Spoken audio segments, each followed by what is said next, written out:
Hi friends, welcome to my channel. আজকে আমি কিছু স্টিকার মেক করব, তাও হোমমেড। So let's begin. আজকে আমি যে স্টিকারগুলো বানাবো সবগুলো আমি প্রিন্টিস থেকে আইডিয়া নিয়েছি, তোমরা চাইলে সেখান থেকে নিতে পারো। ফার্স্টলি কিউট রিবন, সেটা আমি পেন্সিল দিয়ে গেছি, সেটা এখন আমি কালার করব আমার ডোমস মার্কারের সাহায্যে। মার্কারটা খুবই স্মুথ এবং খুবই ভালো। দেন আমি বর্ডার করে দিব, মানে স্টিকার যদি বর্ডার না থাকে খুবই বাজে লাগবে। আমি নিজে টেকনিক অনুযায়ী বানিয়েছি স্টিকার।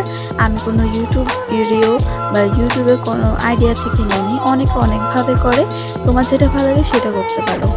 দেন আমি লাফটা বানিয়েছিলাম, এটা আহামরি দেখতে ভালো হয়নি, খুবই বাজে হয়েছে আমার কাছে লাগছিল। আমি কিছু বাটারফ্লাইও করেছি, কারণ বাটারফ্লাই স্টিকারগুলো জোস হয়। এর আগেরবার আমি কয়েকটা করেছিলাম, সেগুলো আমি আমার বই দেন কিছু অনেক জায়গায় লাগিয়েছি, সবাই ওয়াও বলেছিল। এখন আমি এই পিক্সেল আর্টটা আঁকবো। পিক্সেল আর্টগুলো খুবই সুন্দর হয়, কিন্তু আমি পারি না আঁকতে। আমি ট্রাই করছিলাম।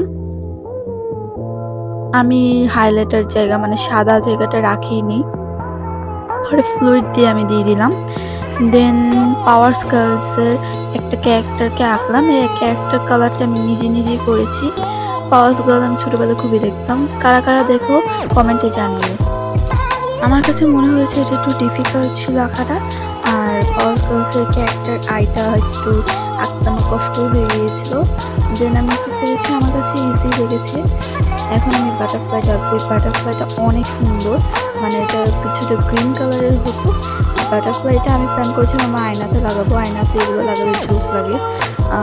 দেন আমার এই স্টিকারগুলো কাট করে দিয়েছি, বর্ডারে একটু সাদা রেখেছি যাতে অ্যাস্থেটিক লাগে।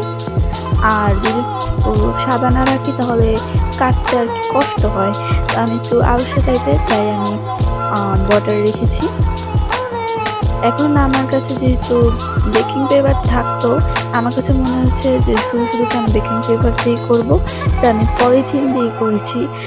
কেউ কিছু মনে করো না, আমি পলিথিন দিয়ে করছি, কারণ পলিথিন আর বেকিং পেপার কাজটা প্রায় একই।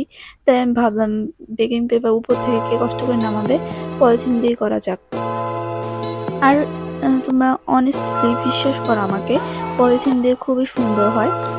আমি প্রত্যেকটার জন্য ওভার সাইজ করে কাটছিলাম। ফার্স্টে কস্টিক লাগাই, দেন পলিথিন লাগাচ্ছি। এভাবে আমি বড় করে করেছিলাম। তারপর আমি সাইড দিয়ে কেচি দিয়ে কেটেছি, এবং আমি আমার স্কুলের ডায়েরি বোতল সব জায়গায় লাগাচ্ছি, সব জায়গায় জুস লাগছে। কয়েকটা আমি আমার ছোটো বোনকে দিয়েছি, ও দেখলে খুশি হবে। এই বাটারফ্লাই আর শেষে আমি একটা এক্সট্রা করেছিলাম। এগুলো আমার বুকমার্ক, আমি নিজে ট্রাই করেছি ফার্স্ট টাইম। কেমন হয়েছে তোমরা অবশ্যই জানাবে। আমার কাছে সবথেকে ভালো লেগেছে স্কুইড গেমেরটা। আর বুকমার্কের জন্য একদিন আমি আরেকটা ভিডিও দিব। এ পর্যন্ত টাটা, আল্লাহ হাফেজ।